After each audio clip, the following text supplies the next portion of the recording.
बिस्मिल्लाहिर्रहमानिर्रहीम अस्सलाम वालेकुम वरहमतुल्लाहि वबरकातुहू। स्टूडेंट्स कैसे हैं आप सब। आज का हमारा लेक्चर है हमारे क्लास 9 फिज़िक्स चैप्टर नंबर 1 की एक एग्जांपल है 1.2, जिसके अंदर हम ये सीखेंगे कि हम स्क्रू गेज को यूज़ करके किसी भी वायर का या किसी भी चीज़ का डायमीटर कैसे फाइंड करते हैं, या हम स्क्रू गेज को किस तरह से यूज़ करते हैं। तो स्टूडेंट्स लास्ट टाइम ही हमने ये बात की थी कि जब हम किसी भी इंस्ट्रूमेंट से मेजरमेंट या रीडिंग लेते हैं तो हम सबसे पहले उसको चेक करते हैं क्या हमारा इंस्ट्रूमेंट दुरुस्त है, इसमें कोई एरर या कोई फॉल्ट तो नहीं है। हमने जब अपने स्क्रू गेज को चेक किया तो चेक हमने कैसे करना है, हमने जो स्टड और स्पांडल के दरमियान गैप है हमने इस गैप को ख़त्म करना है। कैसे ख़त्म करना है, जो रैचेट लगा होता है राइट साइड पे सबसे लास्ट पे, हमने इसको क्लॉकवाइज टर्न करना है। जब हम उसको क्लॉकवाइज टर्न करते हैं तो स्पांडल और स्टड के दरमियान जो गैप है ये बिल्कुल ख़त्म हो जाता है। अब जब हमने अपने स्क्रू गेज को देखा तो हमारे स्क्रू गेज के अंदर हमने ज़ीरो एरर को कैसे डिफ़ाइन किया था। हमारा इंस्ट्रूमेंट उस वक़्त भी कोई रीडिंग दे जब हमें इससे रीडिंग की ज़रूरत नहीं है, यानी जब ये बिल्कुल क्लोज पड़ा हुआ है उस वक़्त भी ये हमें रीडिंग शो करवाए तो हम बोलेंगे इसमें कोई एरर है। स्क्रू गेज के अंदर पॉजिटिव ज़ीरो एरर कब होता है और नेगेटिव कब होता है, लास्ट टाइम हमने पढ़ा था। पॉजिटिव तब होता है जब हमारे सर्कुलर स्केल की जो ज़ीरो लाइन है वो इंडेक्स लाइन से नीचे हो, बिहाइंड हो। और नेगेटिव कब होता है, जब हमारे सर्कुलर स्केल की ज़ीरो लाइन इंडेक्स लाइन को क्रॉस कर जाए। तो जब जब हमने चेक किया, हमने सबसे पहले ज़ीरो करेक्शन करनी है। जब हमने अपने स्क्रू गेज को चेक किया, आप अपनी स्क्रीन पे देख सकते हैं, तो हमारा जो स्क्रू गेज जो आपको नज़र आ रहा है ये बिल्कुल क्लोज पड़ा हुआ है, लेकिन ये अभी भी हमें रीडिंग शो करवा रहा है। इट्स मीन इसमें कोई एरर कोई फॉल्ट है। अब हमने ये एरर चेक करना है, ये कौन सा एरर है, नेगेटिव है या पॉजिटिव है। तो कैसे चेक करना है, हमने दो रीडिंग्स लेनी है। एक हमने लेनी है मेन स्केल रीडिंग, दूसरी हमने लेनी है सर्कुलर स्केल रीडिंग। जब हमने मेन स्केल रीडिंग ली तो मेन स्केल की रीडिंग कौन सी होगी, जो इंडेक्स लाइन के ऊपर है। तो इंडेक्स लाइन तो बिल्कुल जीरो पे है, तो इट्स मीन हमारा जो मेन स्केल रीडिंग है वो हमारी आ जाएगी 0 मिलीमीटर।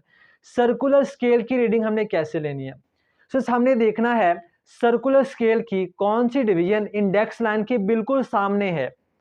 जब हमने देखा, आप गौर से देखें, तो हमने ये देखा कि हमारे सर्कुलर स्केल की जो 24th डिवीजन थी वो इंडेक्स लाइन के बिल्कुल सामने थी। तो इट्स मीन हमारी number of division of circular scale कितनी है, 24।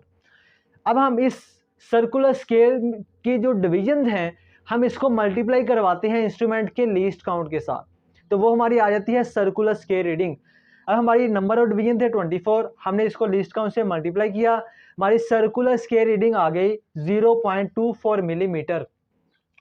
अब ये नेगेटिव है ये पॉजिटिव है, हमें कैसे पता चलेगा, हमने ये देखना है हमारा जो सर्कुलर स्केल का ज़ीरो है वो मेन स्केल की इंडेक्स लाइन से बिहाइंड है या उसको क्रॉस कर गया है। तो आप गौर से देखें, हमारा जो ज़ीरो है सर्कुलर स्केल का वो इंडेक्स लाइन से नीचे है यानी बिहाइंड है। इट्स मीन इसमें एरर कौन सा है, पॉजिटिव। तो हम क्या लगाएंगे इसके साथ, पॉजिटिव। तो लास्ट में जब हम ज़ीरो करेक्शन करेंगे तो हम फाइनल आंसर में से इसको माइनस करेंगे, क्योंकि हमारा एरर जो है पॉजिटिव है, इंस्ट्रूमेंट हमें ज़्यादा रीडिंग शो करवा रहा है, तो हम लास्ट में जितनी वो ज़्यादा शो करवा रहा है उतनी फाइनल में से माइनस कर देंगे, तो हमारा फाइनल आंसर आ जाएगा। तो अब हम देखते हैं हमने वायर का डायमीटर कैसे फाइंड करना है। तो बेटा अब आपने क्या करना है, सेम आपने वही काम करना है। हमने सबसे पहले वायर को प्लेस किया स्टड और स्पाइंडल के दरमियान, आप इस पिक्चर में देख सकते हैं। हमने वायर को प्लेस कर दिया है स्टड और स्पाइंडल के दरमियान, रैचेट को हमने टर्न किया और हमने उसको टाइटली क्लोज कर दिया। अब हमने रीडिंग लेनी है, इससे रीडिंग कैसे लेनी है, सेम प्रोसीजर है। हम वर्नियर कैलिपर में भी दो रीडिंग लेते थे, अभी हमने ज़ीरो एरर फाइंड किया, ज़ीरो करेक्शन किया, हमने उसमें भी दो रीडिंग ली। तो अभी भी हमने सेम काम करना है, हमने दो रीडिंग्स लेनी है, एक हमने लेनी है मेन स्केल की, दूसरी हमने वर्नियर स्केल की। तो मेन स्केल की रीडिंग जो है, जब आप गौर से देखें, मेन स्केल हमें रीडिंग शो करवा रहा था 1 मिलीमीटर, ठीक है। तो ये हमारी आ गई मेन स्केल रीडिंग। अब सर्कुलर स्केल रीडिंग हमने कैसे लेनी है, तो सर्कुलर स्केल के लिए हमने देखना है कि जो सर्कुलर स्केल है उसकी कौन सी डिवीजन इंडेक्स लाइन की बिल्कुल सामने है। आप गौर से देखें इस पिक्चर के अंदर जो 85th डिवीजन है वो इंडेक्स लाइन के बिल्कुल सामने है। तो इट्स मीन ये जो 85 डिवीजन है इसको हम मल्टीप्लाई करवाएंगे स्क्रू गेज के लीस्ट काउंट के साथ, तो हमारी रीडिंग कौन सी आ जाएगी, सर्कुलर स्केल रीडिंग।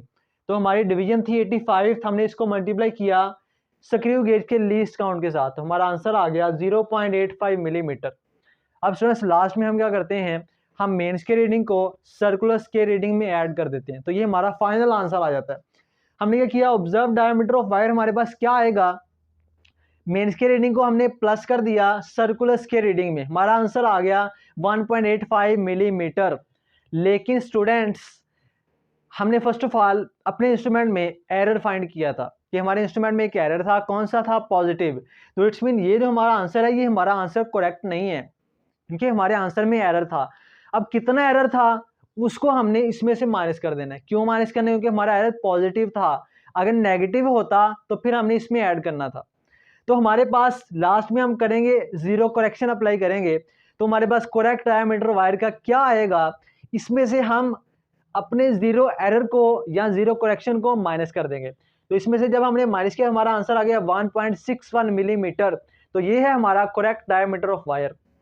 तो सर ये एग्जांपल आपके पेपर में आ सकती है, शॉर्ट क्वेश्चन के तौर पे आ सकती है, और इसके अलावा एमसीक्यू इसमें से बहुत सारे आ सकते हैं कि हम मेन स्केल से रीडिंग कैसे लेते हैं, सर्कुलर स्केल से कैसे लेते हैं। और स्टूडेंट्स सबसे इम्पोर्टेंट बात कि जब आपने प्रैक्टिकल्स करने हैं तो प्रैक्टिकल के अंदर आपने सेम प्रोसीजर के साथ वर्नियर कैलिपर से भी और स्क्रू गेज से भी सेम प्रोसीजर के साथ रीडिंग लेनी है।